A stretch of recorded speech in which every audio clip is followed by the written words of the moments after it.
Good. Well, I think that the future of Alabama football this season. Um, you got to ask yourself, what do you want? Um, what do you want to invest? In the season. Um, and I think staying in compliance with you know some of the issues relative to health and safety for players has got to be of the utmost importance, and we're going to continue to try to emphasize that to keep the players out of the virus's way. And I think the second thing is you really got to deal with what's in front of you, knowing that there's been a lot of you know things that happen that create some changes. Um, but this is the way you play. You focus on the next play, you focus on today, you focus on this game. Um, and I think that's really what's important for our team to do right now. I think they've done a really good job, of doing that. We had a good week last week. Everybody stayed, kind of focused and on point. So we want to continue to do that. Um, I think Mark Stoops has done a really good job, at Kentucky. Um, they've got a good team. They have 15 starters coming back from last year's team. They're, I think, first in, pass defense in the SEC. They're second in rushing. They run the ball very effectively. They got really good quarterbacks. I mean, really good running backs. The quarterbacks are very athletic and can run. Um, Create a lot of quarterback run issues, for you. Number six, Ali, is a really good receiver, um, very good return man as well. They've got really good specialists. So, all around, this is a really good team. They've been in every game this year, and they could have won a couple more just as easily as not. So, this is a team I think that's a little different in terms of what we've seen in the past. And we got to be able to stop the run and win on the line of scrimmage on both sides of the ball because that's going to be a real key to the game. Okay, we'll start things off with Brett Hudson. Go ahead, Brett. I hit the wrong button there. Unmute yourself. To follow up on Kentucky's use of quarterback run, to kind of describe the role that has in their offense and how you think you've defended that so far this year. Well, I think when the quarterback can run, it makes it like Wildcat. There's always an extra gap because you don't really account for the quarterback, in most basic things that you do on defense. So um, they do a good job with formations. They make you make a lot of adjustments, and you got to stay gap sound in everything you do, and you got to have enough guys in the box to account for the quarterback. I don't think we played anyone this year that the quarterback actually sort of does, or they have as many quarterback runs as these guys are capable of. But some of it's as simple as just pulling the ball into zone read, which you got to be very disciplined. Whoever's got the quarterback got to stay on the quarterback. So um, this is a game which requires a lot of discipline from all the players. Everybody's got to do their job. It's a little bit like when you play option football. Somebody's got to dive, somebody's got the quarterback, somebody's got the pitch. Even though they're not really an option team, I think there's some of the same principles are involved in terms of how you stop their runs, their quarterback runs, their RPOs, and their passing game. We'll go to Michael Casagrande. And Nick, just wanted to check with an update with the status of your roster is in terms of tests and contact tracing. Well, we're really not have never revealed how many guys we have test whatever. It's not something that we really want to start now, but we're got fully prepared to be able to play the game, and we're going to coach the players that are out there with us every day and try to keep them safe. And um, that's basically where we're at. But we fully intend to be able to play this game, and we certainly have enough players that are healthy and able to do that. We'll go to Tony.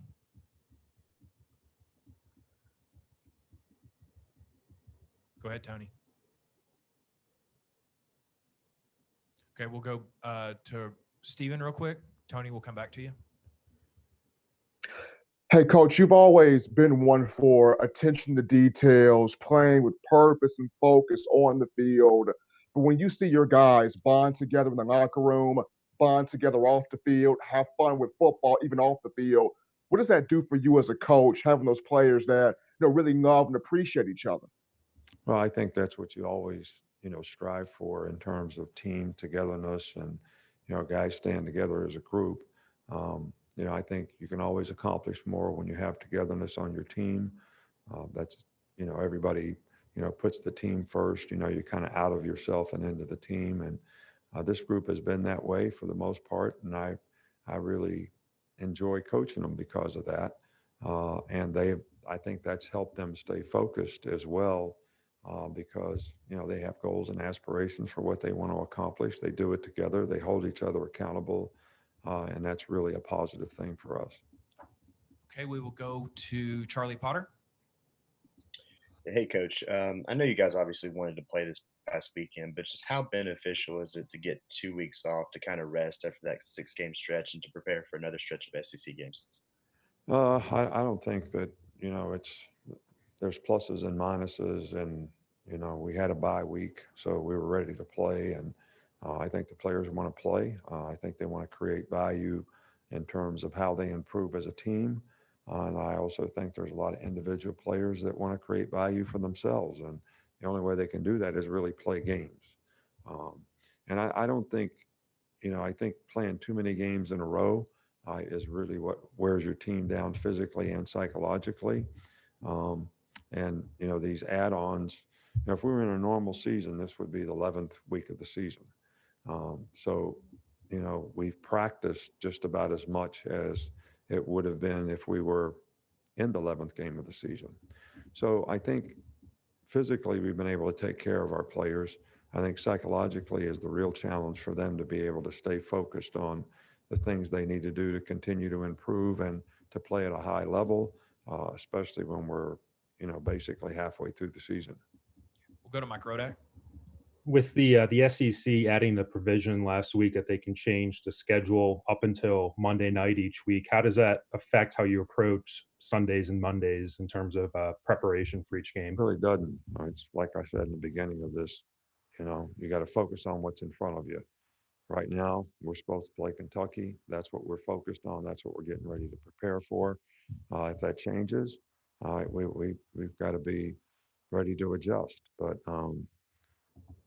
so we don't control that. We can't control that. We can't control what we do every day, and that's what we're trying to stay focused on. Okay, we'll go to Ryan Hennessy.